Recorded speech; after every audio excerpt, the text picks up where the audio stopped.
processing and sort of been open to what we kind of tackle next.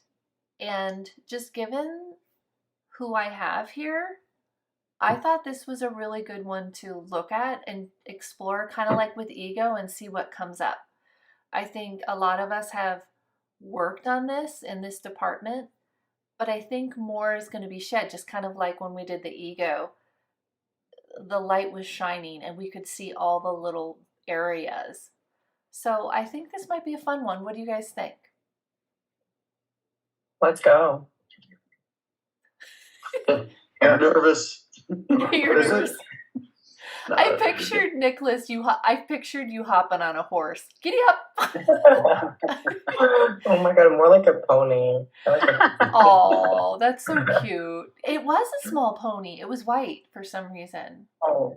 Yeah. Have you been on like the horseback riding in Arizona, like just going through the desert? I mean, the rest of you can speak. I have not. I did once about 15 years ago, and it scared the shit out of me. I'm not a horse person. I'm a cow person. I grew up with cows. Do you ride on cows? No, I walked through the pasture with our cows. I spent so much time with our cows. Cows are so docile and just I mean, they're just so cool. Horses, I know people love them and I think it's good for them. They're just not for me. Yeah, totally. I have, Nicholas. I love horses. I think, yes, they're beautiful. So. Yeah. Sweet. I think because it was a scary experience 15 years ago.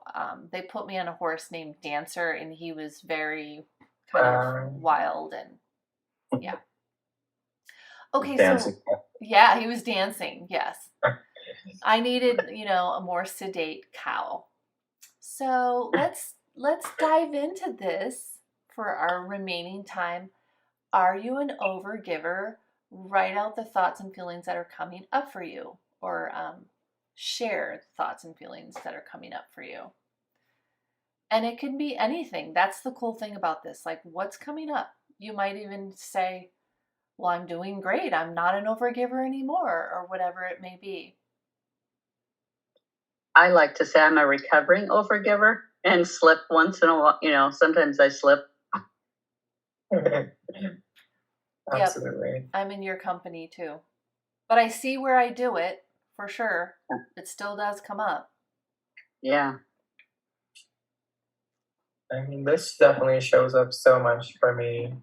Well, not so much, but especially with work or friends. One of the downsides of INFP is like too altruistic. Yeah. So keeping that in mind, I tend to just love to let people talk and talk and talk and not really have them ask about me and just let them give and like take and take and take and take. And I'm like, okay, cool. And I don't have boundaries with that and need to work on that. So this is perfect. I love that. So you're even talking in communication, you're an overgiver. I think, see, already, thank you. You just, I didn't think about that. Shone a bright light on, created a shadow for me that I needed to see. Listen, this lifetime I'm learning how to talk because I was basically not talking at all until I went to college. So here I am, learning to be better at communicating. Huh, aren't we all? Yeah. That's kind of a big one. Yeah, right? I mean, every interaction, and then especially in our relationships. Why not learn this better?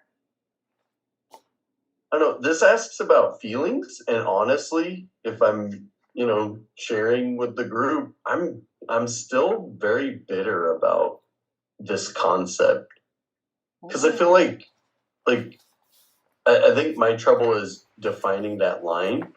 Like if you're, I guess when it becomes like unhealthy, like Nicholas was kind of hinting at, that's the line. But like if you're giving freely if you're giving out of love or care or help, like what's wrong with that? That being said, like I think I've shifted more from overgiving to sandbagging to say I'm going to give like 40% of what I've got in any given scenario, relationship, transaction. But that hurts my heart to feel that way.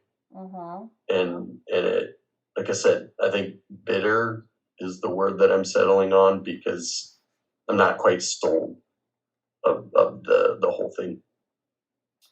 Well, I wonder if it's like overgiving becomes when it interacts with your mental illness or mental health. Like if it's Yeah, that makes sense. Right. That makes a lot of sense. That's how I see it.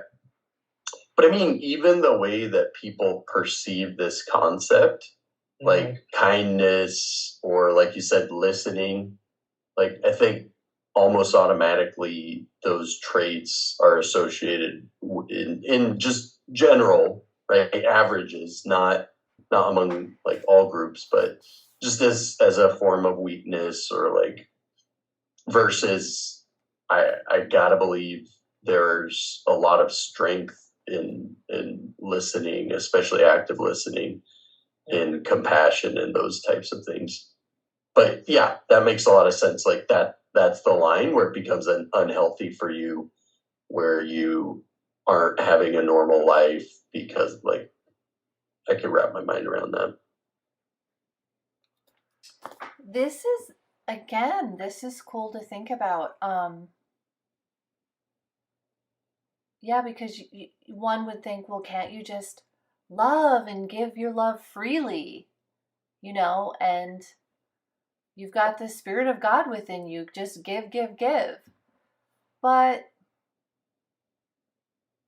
then you've got enabling and codependence that can happen. So, and I takers. I'm sorry? And takers. Those takers.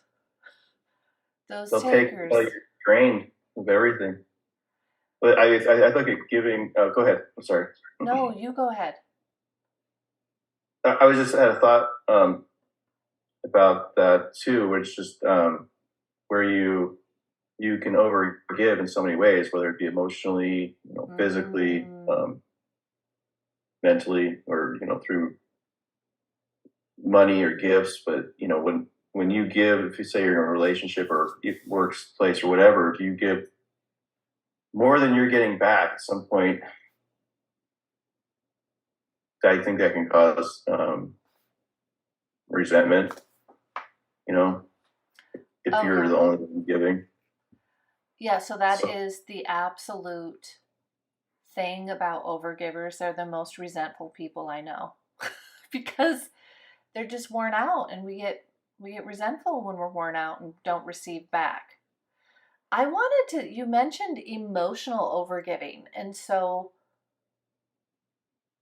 what I realized that I did, so before I had my own self-love and I had a love addiction, the reason I had the love addiction is, and I would just pour myself emotionally overgiving into another person, hoping to get something back.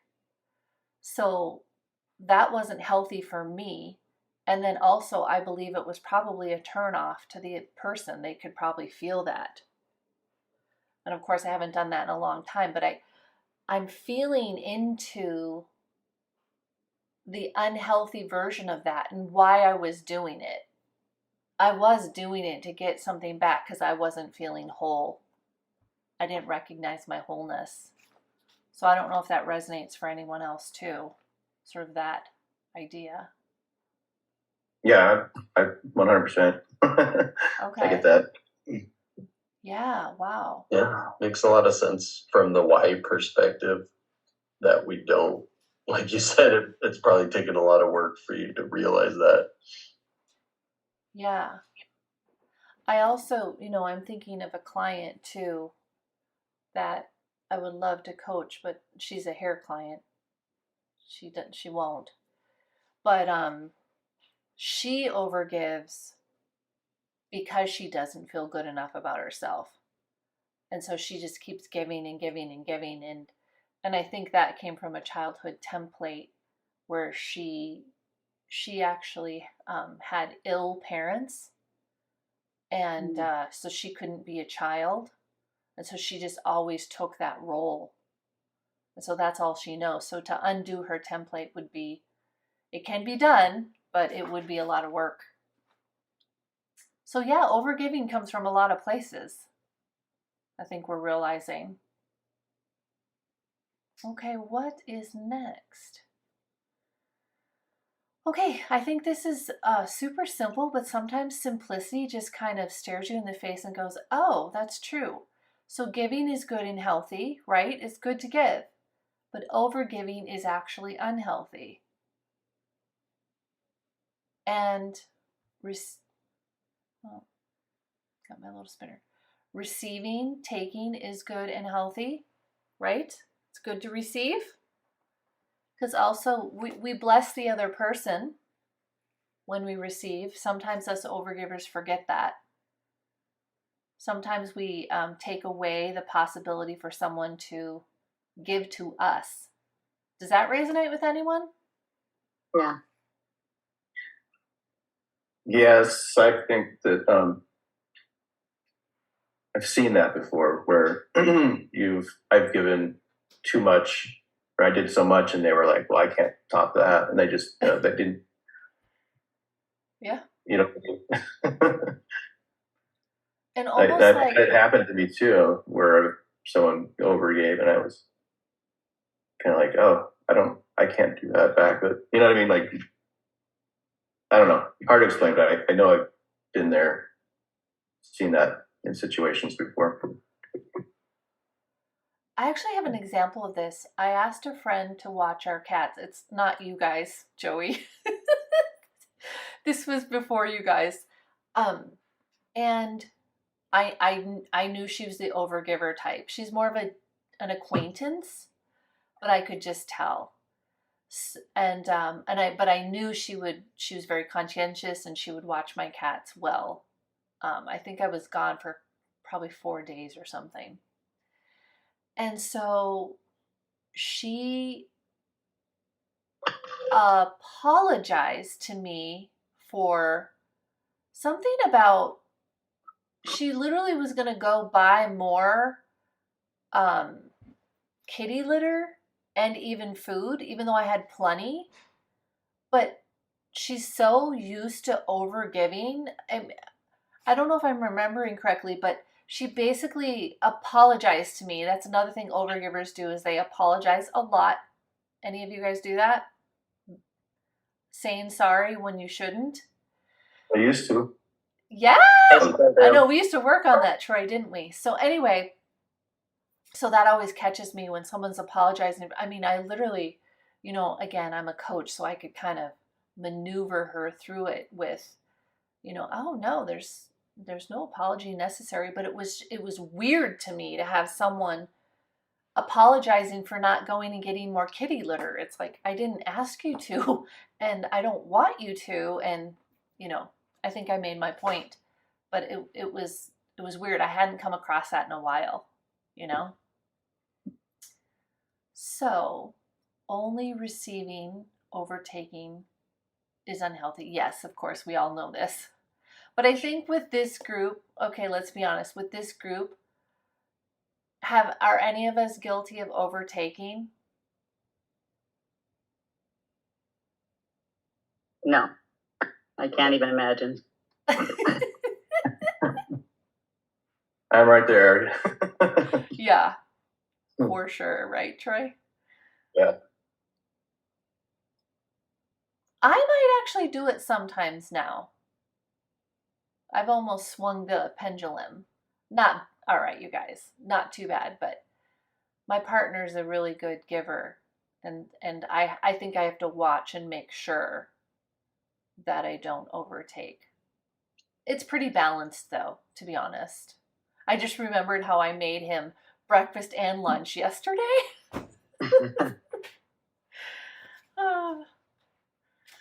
I feel like that's where I'm at on this journey, is like, I think I'm overtaking, and then I'm like, no, that's friendship. Like, sometimes people give to you. So it's like this like internal monologue of like, oh, like he bought me lunch. I'm like, oh yeah, after I bought him lunch 10 times. Oh. Maybe that's fine. You know? Yeah. And not to be tit for tat, but just like we've all kind of just said, it's just a weird thing you have to like be very, I don't know, purposeful and conscious of and thinking about, versus like just letting it happen. You know?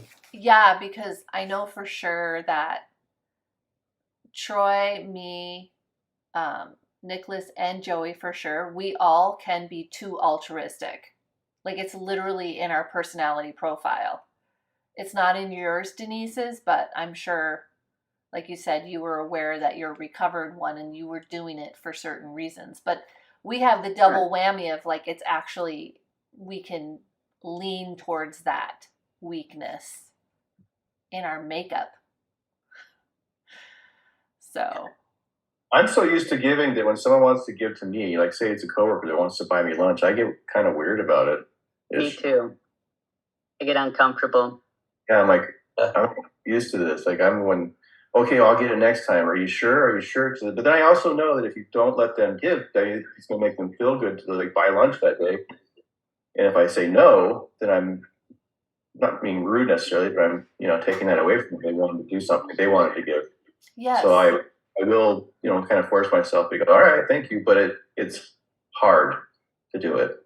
Okay, I have to well, make myself. hopefully through this, it'll become easier. That's my hope.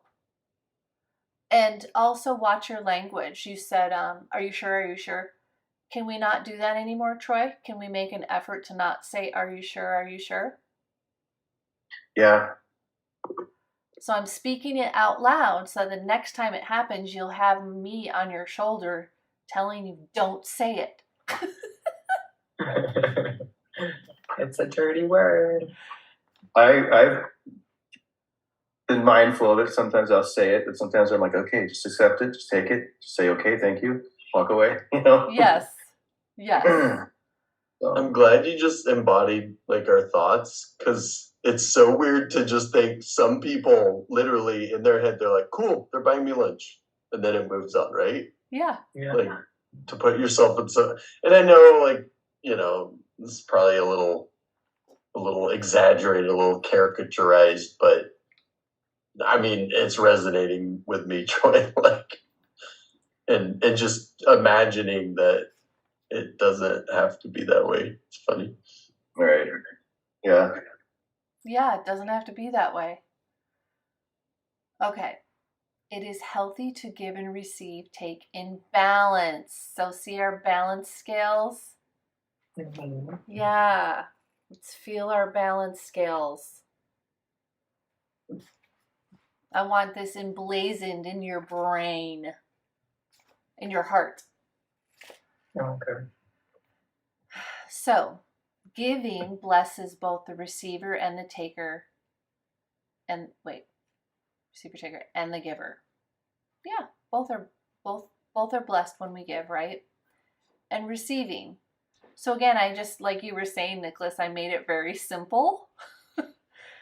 But simple sometimes is profound, like, to help us in the moment.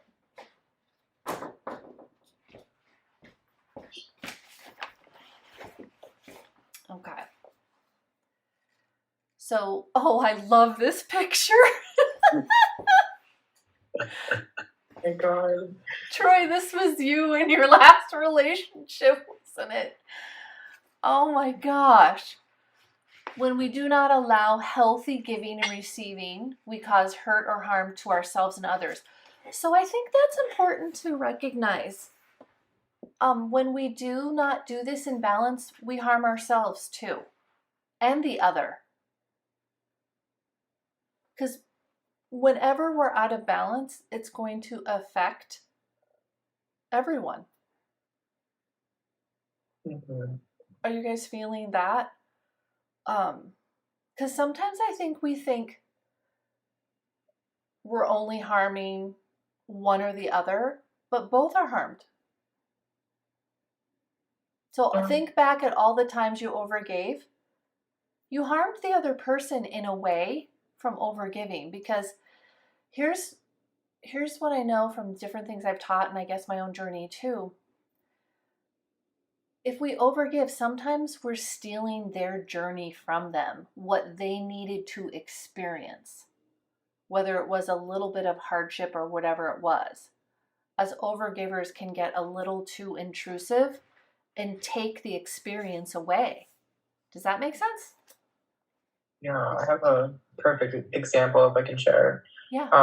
I had this friend that was such an overgiver, like twice as much as I did, and she would like want to pay for everything. Like we would go out anywhere, she'd be like, "Okay, how about I'm holding all this stuff up." Like if we're at a grocery store, I'm holding my stuff, and she's like, "Okay, put it on the counter." I'm like, no, I want to pay for it myself. And she would get so mad. She would get so defensive, and like she was so controlling of it, and how to be like, no, this is I can't do that, and she got so mad. Interesting. Okay. Keep going. So we are prone, I think this is sort of launching into what I just said, and what Nicholas' example is, we're prone to enable or codepend when we overgive. And that is kind of stealing the person's journey, their experience that they needed to have. In some ways, I think of it with, God. God is allowing us this experience, right? And he's allowing us the free will to choose. And so I think in that allowance, I won't say that he's not intervening. I don't really have the words to say it, but in some ways we need to embody the wisdom of God, to know that people have free will. And yes, I show up and do when I feel led by my heart, by God, to intervene or give more or whatever it may be. I guess the serenity prayer keeps coming to me. What is it? Do you guys know the serenity prayer? It ends with wisdom to know the difference. God, grant me the serenity to change the things I can. Do you guys know it? Grant me is it the serenity or wisdom? Grant me the wisdom to know the difference. Yes, I don't but know. It starts with God, grant me the serenity. Okay. Do I not have it right? Do you guys know it? Sounds familiar. I just don't know. Yeah, something about the things you can change, things you can't know the Right. difference. And the wisdom. I don't know. I feel like it's a good one. I'm going to quick look it up. It is. Yep. The serenity to accept the things I can't change, Okay. courage to change the things I can, and wisdom to know the difference. Okay. Courage. Okay, thank you. That's the word. That was the missing word. Ding, ding, ding, ding. So, Thanks, Google. say it again. It's courage to change the things I can. Yeah. And the wisdom to know the difference. So, I believe kind of at the beginning of this conversation, what you were talking about, Joey, is seeking wisdom to know. So wisdom, ding, ding, ding. So I think that's something we'll put at the forefront, during the week as we're considering our giving and our receiving, is the wisdom, checking in with our higher self, with God, and the wisdom. Okay. You contribute. I like that word, contribute, in a healthy way when you allow and accept both balanced giving and receiving. We are designed to be in balance. I think that's an important statement there. We are designed to be in balance. If the earth is not in balance on its axis, we're in trouble, right? If anything in nature, right? Anything in nature, you're going to see it. Same with our bodies.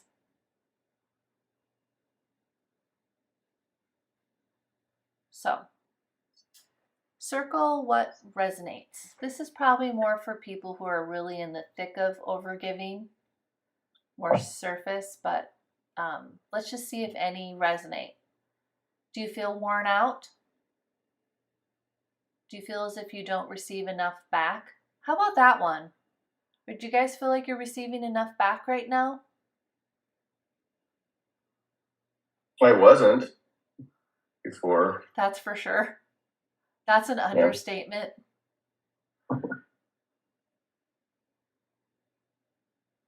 Yeah, almost the opposite of like taking back. Like this is a great example. This time being like, okay, I'm gonna take an hour and a half to just invest in wellness. Mm-hmm. But like being proactive, stating that versus waiting for that to be given in some way. Oh, I love that. Okay. So taking back. Love that. So you're giving... I think the context in our situation is two partners like having to balance kids, right? So that might skew it. Parenting is like that, but that's why taking came to mind. I agree, because you could have just said,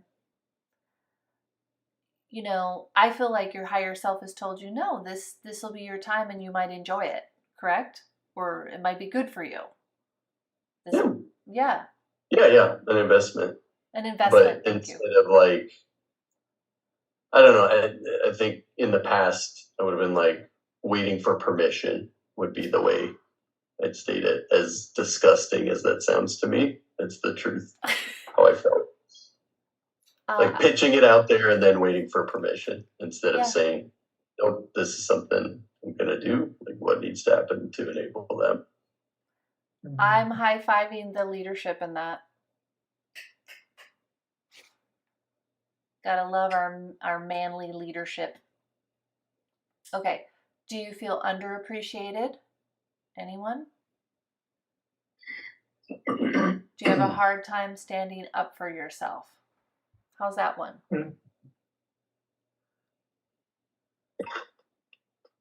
In some situations, I do.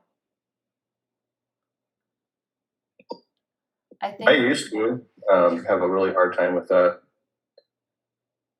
And it took me a long time to get past that. I think we talked about that on another call, but I kind of went the other way where I definitely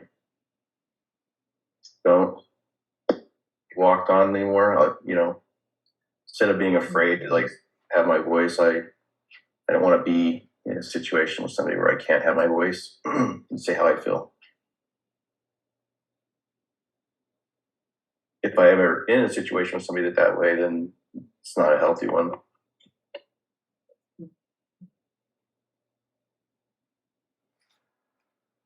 I think mine comes in when I feel intimidated by someone.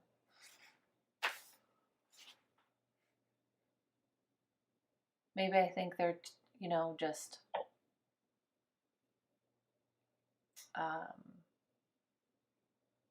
way smarter than me or something, or maybe in some situations in career, I can have a hard time standing up for myself. Do you have a hard time making your needs and desires known? That can be hard, actually. The word that's jumping out at me here is what Nicholas said about setting boundaries. Like, what a great, succinct way to put it. Sometimes I'm like, I don't know what I need in the moment. So I feel like that is hard for me. So I just kind of keep going with what I'm doing because I don't make time to be like, okay, what do I actually need? And ask those questions.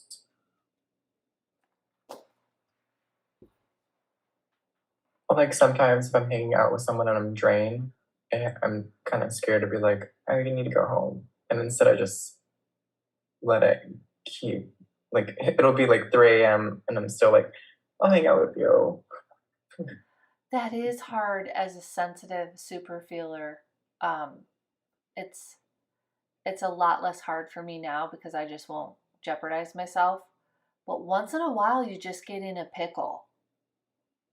And and you don't want to be, I hear you, Nicholas. There's times when I'm really enjoying someone's company and then I hit that limit where I'm done and they're not, Yeah.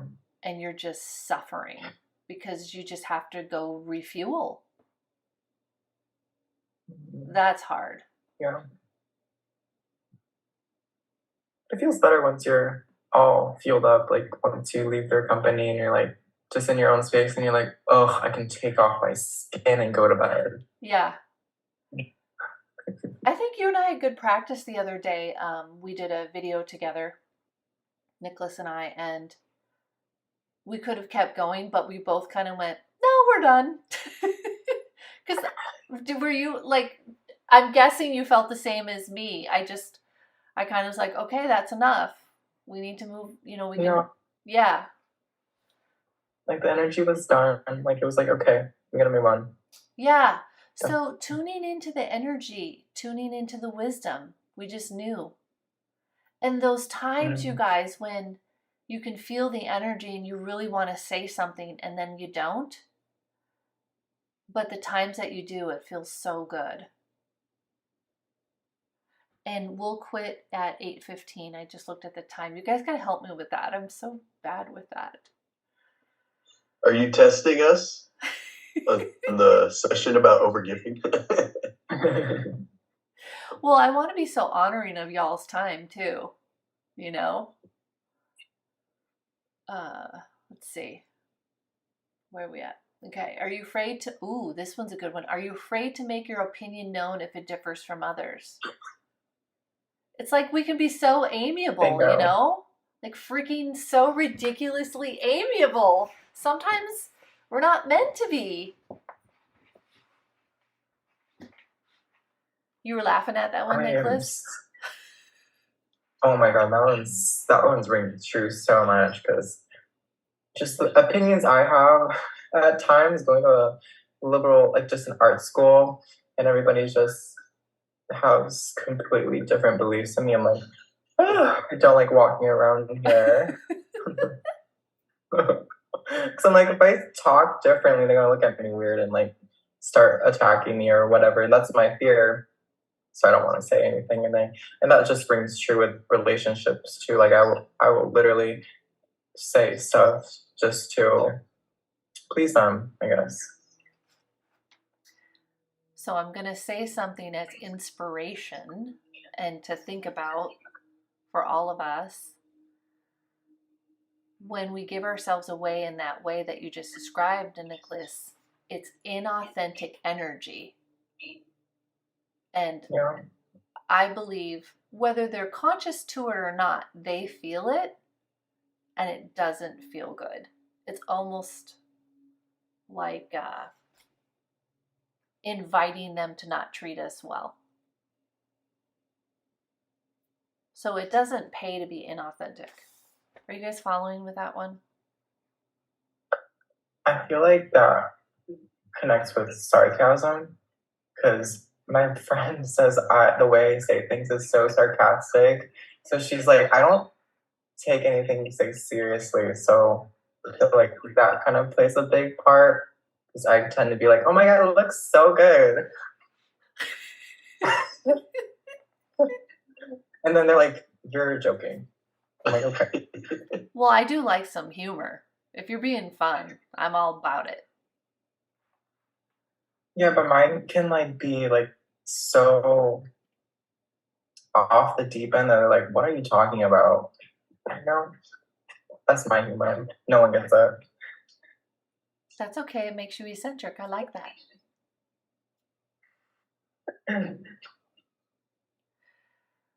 Okay. Do you want to be pleasing? Okay. Listen, I want you all to feel this. Almost like close your eyes. I want you to feel this. Do you want to be pleasing or liked, so you may bend yourself to be so. Okay. Mhm. Anyone? Did anyone feel that in their system? Like, oh, I do that. I got chills. Ooh. Anyone else? Oh, Troy, you're in mute. If you were talking to us. I was. Oh. I said thanks. I just said that I definitely I've been that way in the past. I don't know that I am so much anymore. Just to be liked, I like to just be who I am and be liked for who I am. Mm-hmm. Yeah, see, this is where I've got like, I think that bitterness of like, genuinely, legitimately, I think sometimes it makes me happy to bend to help others. Like, it's not like it's selfless. I'm getting something out of it. But I guess it goes back to what we were talking about with, like, if it's a detriment to you, if you can't help yourself, if it's not a choice, then that's where it's probably not healthy versus, or like, I think the key word also there is bend, right? Implying that it's not you, it's something you have to become. Mm-hmm. I don't know. I'm conflicted with this one. Yeah. Which probably means that it's a yes. Yeah, I think there's a few of these that are going to be good to really observe ourselves the next week and see where it comes up. And then hopefully we have some examples and we can kind of find our wisdom together. Are you unsure of yourself? It's a good question. If I do say so myself. I'm so goofy.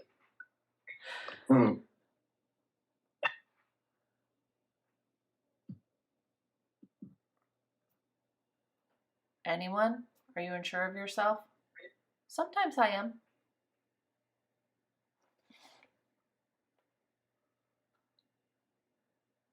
Okay. I'll say I feel less and less.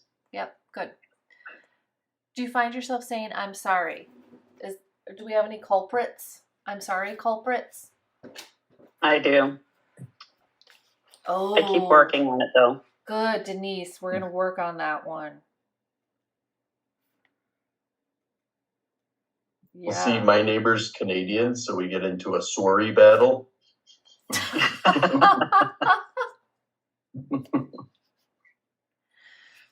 Okay. Let's see what's I used to say I'm sorry so much that now every time I'm about to say it, I stop and think, am I sorry or am I just saying it? I'm in Troy's camp for sure. Good. That gets a fist bump, both of you. I love when I hear you say that, you stop yourself, so you are observing yourself. You guys, that's more than half the battle. The ability to observe yourself and go, oh, and to observe yourself without judgment. Look at my cat stretching back there, little cutie. I think this is such a great way to end it. So if you answered yes to some of these questions, give yourself a big hug right now. You need some love. You are such a kind, loving person. Thank you. I love you. You are awesome. You have a big heart. I guess I should say, I am kind. I am a loving person. I thank myself for being caring. I am awesome. I have a big heart. All right? You guys feeling that? Yes. Yeah. So we're just going to direct it in the right way. So that feels good for the week. Any other ideas of what you want to think about for the next week?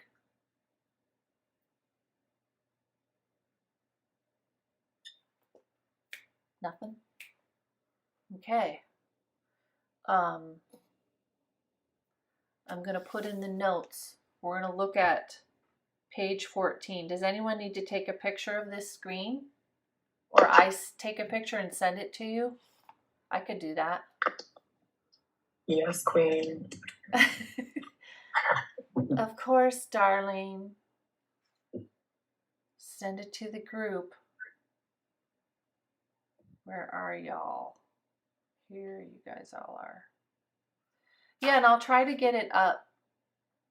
Oh, it's not working. I'll try to get this up for Kevin to see so he's caught up next week. Okay. All right. Well, awesome, you guys. It's been wonderful. Thank you for sharing tonight. I had a blast as usual. And yeah, hope you guys all have a good week. And safe travels home, Denise. Thank you. Hello. Have a good week, everyone. And Troy will be in touch, okay? Okay, sounds good. Have a great week, everybody. Okay, Thanks, Solanara.